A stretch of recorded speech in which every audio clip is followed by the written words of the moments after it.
Hello, everybody, and welcome to the Magical Learning Podcast. I'm your host, Jez, and I'm thrilled you're joining us today for another fun-filled episode where we sprinkle a little magic on the world of business and leadership. Each week, we dive into fascinating topics that inspire and educate, all while keeping things lighthearted and enjoyable. Magical Learning has been running successfully as a training and facilitation company for over 20 years and has partnered with global thought leaders like Robin Sharma and John Mattone. So whether you're a seasoned leader, a budding entrepreneur, or just curious about how to make learning magical, there's something for you here. Grab your favorite drink, grab a snack, and sit back, because it's time for some magical learning. All right, Danette, first cab off the rank, our Director of Learning and Adaptability Specialist. How are you going this week? And that's also our new intro. I love the new intro, Jez. Awesome. I've had a bit of an up and down week this week. So I was in Canberra for 2 days. That was lovely. Came home and the snake had got one of our chickens, very sad. And then this morning, I think the fox got 2 of our guinea fowls. So the girls are reducing in numbers, which is very sad. But other than that, it's been a beautiful week and very grateful to be on the podcast today. Very excited about the topic too. Yes, and we'll get into that very shortly. And Grahame, our CEO extraordinaire, how are you going this week? I feel completely underprepared and underdressed after that intro. Thanks for the heads up. So I am experiencing a renewed sense of imposter syndrome, which is awesome. And for those of you listening, watching overseas, welcome yet again. Please don't interpret Danette's sharing of some minor incidents regarding reptiles and carnivorous creatures as just another 2 reasons not to come down under. Just come on down anyway. Bring your suit of armour. Don't go into the countryside. You'll be fine. Yeah, I'm good, Jess. Sorry. After all of that, and for those regular listeners, they'd be sitting there with their cuppa, their bowl of popcorn thinking, oh, he's gone again. Well, we should say also, I forgot to mention, if you are driving or something, don't feel obliged to grab a cup of tea or food. Feel free to just stick to the road. That's another scenario that I didn't factor in. Or if you're just even doing a chore, there's no necessary part of food or drink. I just wanted to give people a bit more of a heads up of what's going on at the top. So hopefully that's been achieved. Probably a really important safety warning, however, is that do not listen to or watch this podcast whilst operating heavy machinery. I think it's important. It's a community service announcement. Good thinking. We need Al on for that one. Al is one of our facilitators for new listeners who also has been doing a lot of stuff with cranes, getting his crane license, as well as Pilates. So very exciting. Hopefully we'll have him back on shortly. This week we are doing a concept sandbox. You might have seen that in the title. And if you don't know what that is, we're basically going to be taking a concept that, well, we're going to be having a conversation about just something. In this case, it's going to be the topic, a fresh set of eyes. But we're going to be pairing that nicely, not unlike a beautiful wine with a delicious Italian dinner. We're pairing that with a business problem that will take place in a sort of fantastical world. Now, the reason that we do that is because business problems can occur in any business, in any situation. So we figure, why not have a bit of fun with it and apply it to a mythical situation so we can sort of enjoy it in a sort of more lighthearted way. And we don't have to worry too much about making any potential partner in the future angry, which is always nice. So let's before we get into anything, I think, does anybody have like a sort of fantastical world for us to set this to be the sandbox for this concept sandbox? I actually asked one of my clients about this, but I actually reckon his recommendation, we should all go watch the movie and then come back for it. But I'm going to say it anyway, just to say thanks to Shane from RSM Australia. He suggested Fantastic Beasts and Where to Find Them. So I reckon, because in that you go into a suitcase and you come into this world where there's all these amazing beasts, and it was a prequel, apparently, to Harry Potter. So I reckon we watch that one and come back for that one, because I reckon that'd be really fun. I've got a couple, but I'm going to see if Graham's got any first. I had nothing until 17 and a half seconds ago, and then bizarrely, because I was thinking fresh set of eyes. So if I did the opposite of that, would be what's a fantastical or a fantasy setting that I can think of, really, where somebody lacks eyesight, for argument's sake, because, I'm too literal. And I went with the probably funniest version of Robin Hood. So I went back to Sherwood Forest and Mel Brooks, Men in Tights, and the character whose name I believe was Blinken, who didn't have sight, although he got it temporarily for 7.5 seconds during the show. And if you haven't watched that movie, folks, you probably should. But again, please don't go and do that now. Well, I mean, do you want to... Yeah, I was going to say, why don't we just go for Robin Hood? I think let's just lock that in, and you can interpret that as Mel Brooksy as you like.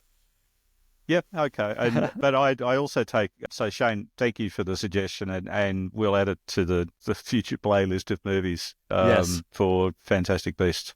Shane is our first ever call-in fantasy scenario applier. So Shane, thank you for that. That's an honor you've got all for yourself, though. We have not applied it this time. We will go check out that bit of media and then come back to you. So we're going to be doing Sherwood, Forest, Robin Hood, Men in Tights. The problem I had today was that the Robin Hood, Men in Tights business problem is that they are thinking of launching they feel like they need to launch a new product, but they just don't know what. So they're kind of just going to be, that's the business challenge we're going to be looking at. So this business feels like they kind of want to expand to a new product. They don't know where to go yet. So that's what we'll be looking at in the background.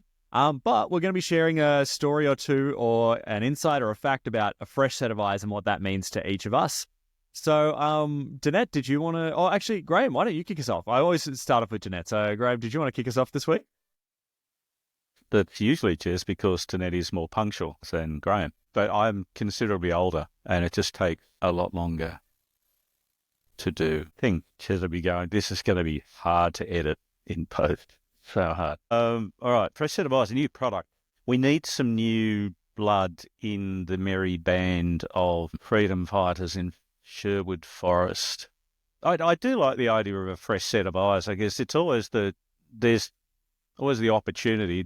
This concept of fresh set of eyes is a good reminder for all businesses, and particularly those that are very successful, is that at some point, the saying is often attributed to Einstein. I'm not sure whether it was his, but I don't think it really matters because I think it still helps. The level of thinking that got us to here is not going to get us to there. But the thinking that created the problems we have at the moment is not going to help us find the solution, sort of thing. So in that sort of context, Robin and his merry person are going to need to think differently about where they want to get to. Even a small part of their goal is not just ongoing survival, but actual improvement. So it's not just enough for us to maintain the status quo, because particularly in a business context, if that's all we're looking for, then we will disappear. Literally, at some point over time, we will disappear. So I think the idea of we need to launch a new product, we need to improve, we need to get better, we need to do something different to what we're doing today. And usually the quickest way to help understand what that, or identify what that might be, is to use that figurative fresh set of eyes. Sometimes that might be just how do we step back from the day-to-day busyness and look at who we are, why we are, what we're doing, why we're doing it, etc. From a different perspective. Did any of that make sense, folks? I think so. For those of you who, sorry, Jess, just really quickly, if you're listening right now, pick up the phone and dial a number, any number. It'll get through to us because this is a mystical, magical universe, and it'll reach us. Sorry, Jess. Yeah, I was going to say, actually, I think we can probably use a little bit of what actually happened in the movie Robin Hood, Men in Tights, which is maybe we grab some people from different areas to help come up with the ideas. Maybe the ideas are coming from the same area and we're not thinking of new products because we're not bringing in new people. Genius. Yeah, and thank you. Yep. That's all right. And to relate it back to the movie, of course, there was famously a Chew, which is played by a very young Dave Chappelle, who, is sort of a different flavor on what the Merry Men looked like at that time. And then, of course, Blinken, who is blind. So perhaps that gives you a new perspective as well. So I think that there's some different elements, even from that movie, that could maybe give us some insights into where to start looking for some new products. One of the lessons we learned from a business coach a long time ago was in the strategic planning space. When you try to take a step back and look at your business more critically, more strategically, it often helps to bring someone in, to your point, Jez, who has zero experience in your industry. Intellectually, it sort of sounds counterintuitive, but from a creative perspective, it's magic. There's that word again. Did you want to say anything to that? I've got something actually I just wanted to say off that. Is that okay? And then I'll throw to you. So I was actually I've been doing another podcast with Anne Braithwaite, who's been on this podcast, friend of the show. And some of the people that we've been talking to are academics. And one thing that they actually also repeat is exactly what you're talking about there, which is that a lot of academics want more inclusion from other areas of expertise because that fresh set of eyes may help them solve some of the problems that they're struggling with because they're just so locked into how they're used to seeing it. And that was we've recorded about 3 episodes of that. I'll make more of an announcement. You can go check out that as part of the extended magical learning adjacent family. But so many of these the academics are interested in trying to bring together people from different disciplines because they're aware that they're not knowledgeable in that area and there's so much more to learn there. So anyway, that's enough from me. Danette, did you have any thoughts about what we've been talking about just then? And anything for Robin Hood as well, maybe? Yeah. So for me, I love questions, but I wanted to build on what Grahame and you were both saying just then, that there's this whole concept of part of Fresh Eyes is also talking to your stakeholders. And I was thinking, yeah, they've got a pretty successful model, but I wonder what happens if they go and talk to the rich that they're stealing from, but also to the poor that they're giving those things to, and seeing the impact and whether they've got different ideas about, how could we do that perhaps without the stealing and still be able to help the poor? So that was one of mine. The other one was they were pretty successful. Like, they did some good stuff. The thing, and it sort of comes to what Grahame was saying before too, is that one of the reasons we definitely need fresh eyes is when we get really successful in businesses, often businesses then start to become more insulated. So they actually don't seek fresh perspectives, and they start to believe their own rhetoric. So they're going really well and they think they're awesome. They don't talk to their clients and stuff like that. So they don't go and talk to the poor, for argument's sake. And all of a sudden, actually, their success starts to decline. And there's been many organisations that's happened to because they haven't kept that fresh set of eyes. So I think that curiosity, how do we stay focused on what's really important to us and how do we bring in those different perspectives, I think is really, really helpful. And I think that would help Robin Hood and his merry band of people. So great. I'm loving this sandpit. Yes, Hey, me too. Yes, I was going to explain to John. Welcome, John. John, our facilitator, welcome to the conversation. How you going? Oh, look, glad to be here. Sorry I'm so late. At work impacted on me. It's terrible stuff. It's one of those 24-letter words. But I got the impression we're talking about Robin Hood and a fresh set of eyes. Yes, and we're talking about Robin Hood, the business challenges that he wants to launch a new product. So they're trying to work out how to decide what that is. But John, you are officially a fresh set of eyes on this conversation, so it's only appropriate that you came in a little bit late because I feel like you are bringing that fresh set of eyes. Well, yeah, okay. I mean, just going off what Danette said, I mean, nothing fails like success. So I agree that you've got great companies who, Kodak, for instance, and you can name multiple companies throughout time that have been so successful but haven't moved with the times. BlackBerry would be another one for the American listeners. And maybe, even Steve Jobs losing his role at Apple the first time, or the time that he did, allowed him some perspective as well. Yeah, and where do we go? What do we do? Where do we take this to? Might have been a good question for him coming back from Apple. Jess, I've got a point too that John's just sparked my brain, that in coaching, you learn this concept of toleration. So it's things you're doing where you're like, you don't really want to do them. And so I wonder whether talking to the merry band of people and actually saying to them, what are the stuff we're creating at the moment that you're like, and what could we replace it with? What could be something more helpful, more fun, where you're not turning your nose up having to create them? So it could just spark an idea, because pretty much everyone in all of their roles will always have something they tolerate. But the Mel Brooks take on it, I mean, yes, it's a lot of fun. I mean, it sticks to the story. He's just put his comedic spin on it, which to me was a fantastic movie as opposed, look, and I like the Russell Crowe ones, I like the Kevin Costner one, but it was a new take on the old story that let's take the mickey out of this, because things may be grave, but they don't need to be serious. But it still sticks to the story in the end, kind of. So is there, I mean, there's a great metaphor, analogy, thing, that word, about business in general, and taking, in this case it was a movie, but we could look at this in the context, Jess's suggestion around the challenge opportunity for Robin and his merry people right now is to come up with a new product, a new service. So how do we sort of reinvent ourselves? And in one sense, some filmmaking is doing exactly that. So Mel Brooks was taking a product that was already in the market and looked at it and thought, well, how do we make this different? I'm not going to get into the whole better, because that's just a no-win. And I don't think it really matters. I think part of the thing is, how do we just create something that is different to what might already be available, that somebody out there in the marketplace is going to find sufficiently valuable to want to throw money at us for. And I think, sorry, I was just going to say quickly, John, just off of what you, John, Grahame, and Danette have all just been saying, it's about also creating a great workspace where you're adding a bit of fun to the element of this, because having the fun is going to open up the creativity elements of people where they can feel more open to come up with better ideas. And I think that's kind of, even the Mel Brooks approach is kind of a fun way to look at things. Yeah. But even what do the merry people need? Because are you going to stick to your same line of business that maybe that's all you do? You rob from the rich and you give to the poor. But what is the other need? And there are other needs associated with that people have, all people have. It's how do you fulfill those?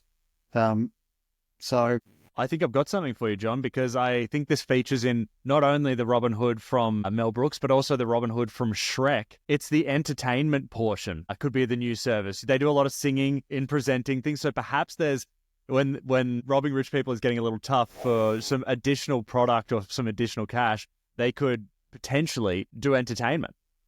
Do the stage show. I mean, let's be honest, the Mel Brooks ones had a stage show behind the curtain and they're all sitting in their rows watching. You can look at that and see what that is without me explaining. But yeah, what are they good at? And where can they take that market?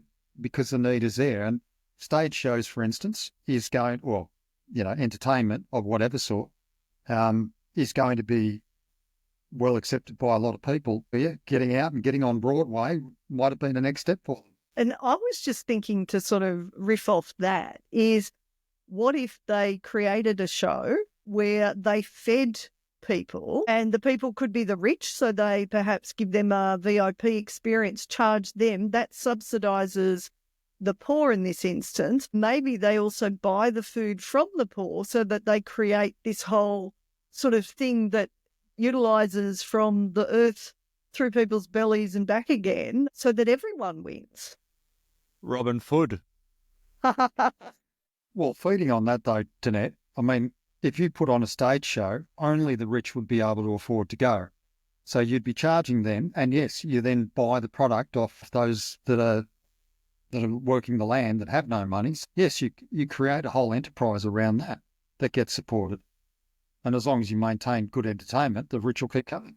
And then you throw a pickpocket or two out the front and you can earn a few more dollars. I think that's a great way to blend both of the businesses there, John. I like it. Maybe, I mean, this is also back in the time of stagecoaches. So maybe on their way back home, you've got some of the merry people set up, a K away from the stage, and you just pilfer one of them. Well, you feed the rich full of booze. Yeah. They may not make it home. I was going to say that they could then hire the merry people out as bodyguards. Yeah. And that way they earn the money legit rather than illegit. And you've seen that in businesses like the mafia, who they do the extortion of the shop owners, but they will also hire out some of their people as bodyguards because they can make good coin out of that. And now you see them up on stage talking about their antics that they carried on with, that they went to jail for, and making a profit, turning a profit that way. In fact, actually, John, I've been listening to a podcast occasionally, which is by a guy who's an ex-mafia guy. Yeah. So maybe there's a Robin Hood podcast.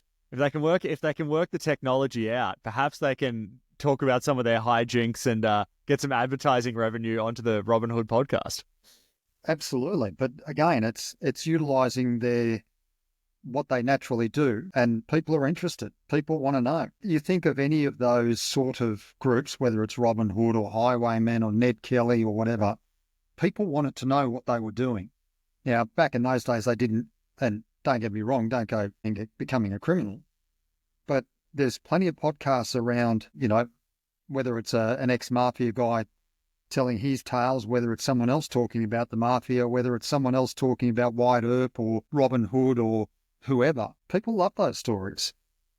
So there is a market there that they could expand into. John, I like all of that. The point you made before about find out what your customers, your clients, find out what the market wants and create that. And then I was thinking about, because I started the whole nonsense, the whole Robin Hood thing, and I was thinking about Hollywood, and Hollywood's a really good example, or just movie production, maybe rather than just labeling it Hollywood, but movie production I think sometimes is a great example of creating something that you're not sure, well, that you believe or that you hope will work, but you're not really sure whether it will or not. Because I mean, it's the industry's littered with examples of incredible failures from a financial perspective as well as amazing successes. So, and in business today, that's really tricky. So the idea of Robin and his band creating something in the hope that it might work back in the time of, what year was it, Jess? Whatever it was, back when they actually were still hanging around Sherwood Forest and just helping out, because there wasn't as much pressure financially for them to, well, they weren't even looking to succeed financially, I don't believe. And Prince John was a fairly ready source of cash, and perhaps that's where some of the earliest protection rackets maybe came from. Not sure. Historians will shout me down. I don't care. It's a podcast. Do what you want. Also, I wanted to say the year that Robin Hood is set in is the year 1190. So, 90 or 9, Jez? 90. 90. 1190. Yeah. The 90s. Okay. Yeah, so I was quite young back then. But then okay, you talk of the spin-offs and you're talking about movie production. You think of when movie production started, there was, a couple of blokes and a camera and some actors doing some basic stuff.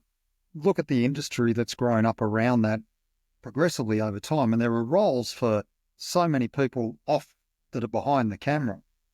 You couldn't have imagined it back when it first started. It's just blown up. Yep.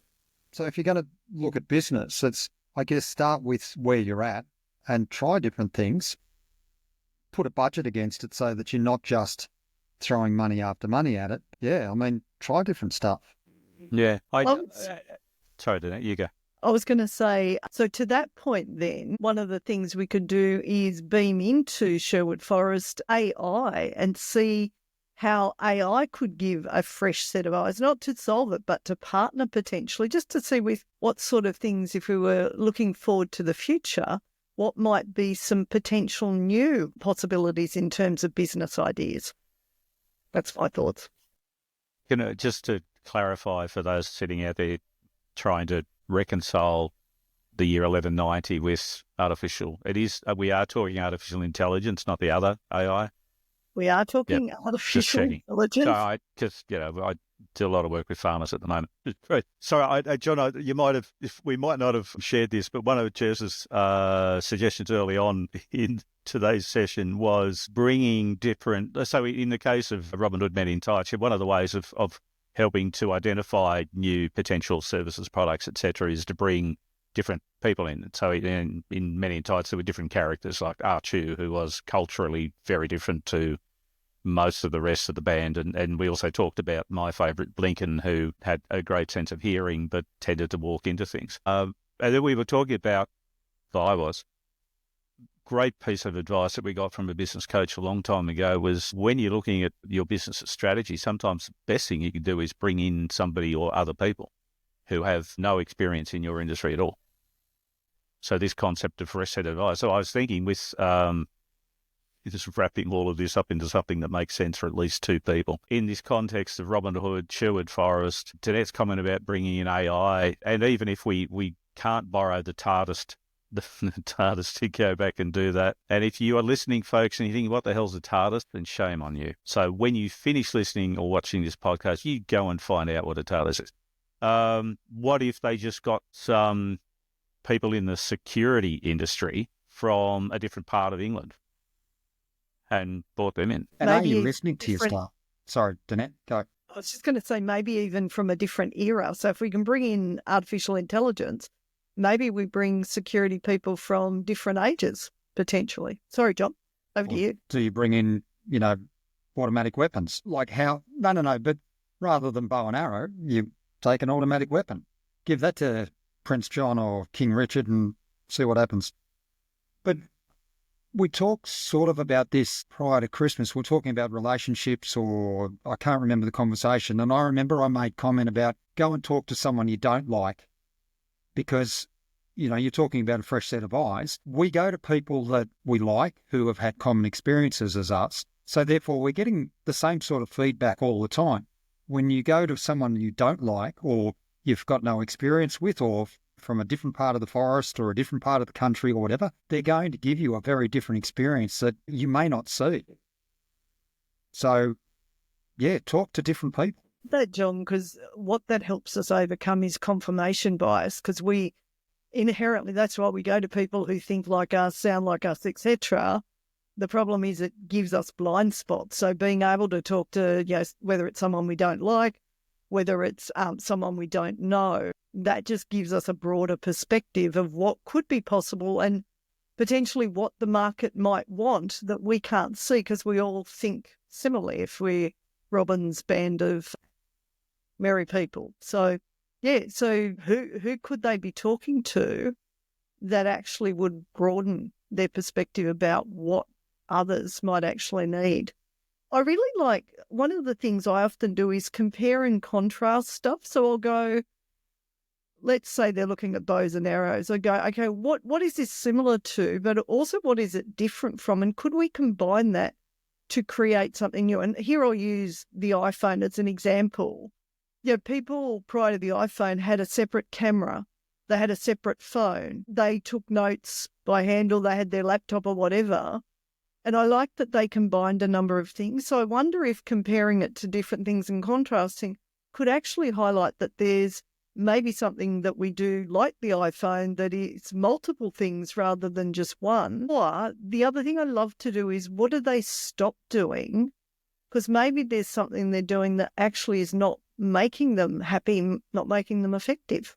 Yeah, great questions for them to ask. It'd be interesting to see what kind of inventions they would decide to come up with, a la an iPhone, to combine some of their different heisting techniques. And maybe that's the new product, is just developing that technology and then selling it so people can kind of do their own things. I wanted to go to my thing that I brought to today's conversation on the topic of fresh set of eyes. So this is from an online creator, and her name is Veronica Lightning Horse, and she's from she's a Native American creator, and she just shares like old Native American stories. And this is a really good one. It was which is about a fresh set of eyes and just different sets of eyes. So basically, it's a story of an old man and a young boy, and the old man gives the young boy a rock, a stone, and he says, "Go take this to the market, and when people ask how much it is, just show them 2 with your fingers." So he takes it to the market. Someone looks at it and goes, "Oh, this looks really good. How much for it?" And he raises the 2 fingers, and the person goes, "Oh, $2. Great. That's a great deal. I'll have that." So he takes the $2 home. He's stoked. He's got $2, shows his granddad. Goes, "Here you go. $2. How good's this?" He's like, and the granddad goes, "Well, I've got another one. I want you to try taking this one to the jeweler." So he gives a similar rock to this kid. Kid takes it to the jeweler. Jeweler goes, "Oh, this is really good. Where'd you get this?" And the kid doesn't say anything. And he goes, "How much for it?" He raises 2 and he goes, $200. What a bargain. And turns out there's a gem in there. So so the kid comes back. He's stoked. $200. Comes back, and his granddad's like, "All right, now take this one to the museum." Takes it to the museum. The museum goes, "Oh my goodness, you've got an ancient bit of amber here that's captured like an old mosquito or something. I forgot what it was. How much do you want for it?" The kid raises 2 and he goes, $2 million. That's a steal. Here you go.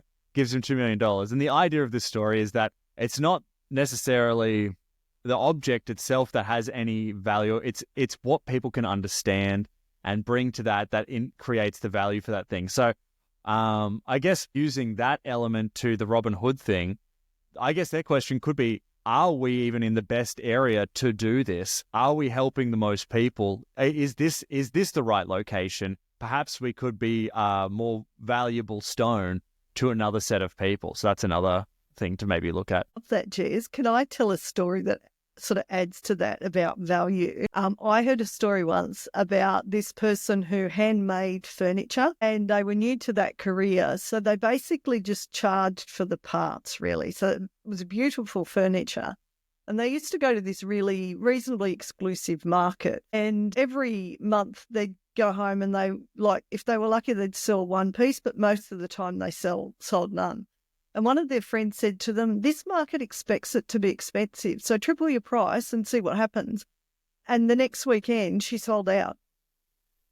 Exactly the same stuff, but, that market value. So one of the things maybe is for them, it may not be a new product. It might even just be looking at the marketing and the value that people perceive. So maybe what they work on with fresh sets of eyes is what is the value that we give to the market that maybe we're not seeing, which is why speaking to everyone else is important. My ideas anyway. Yeah.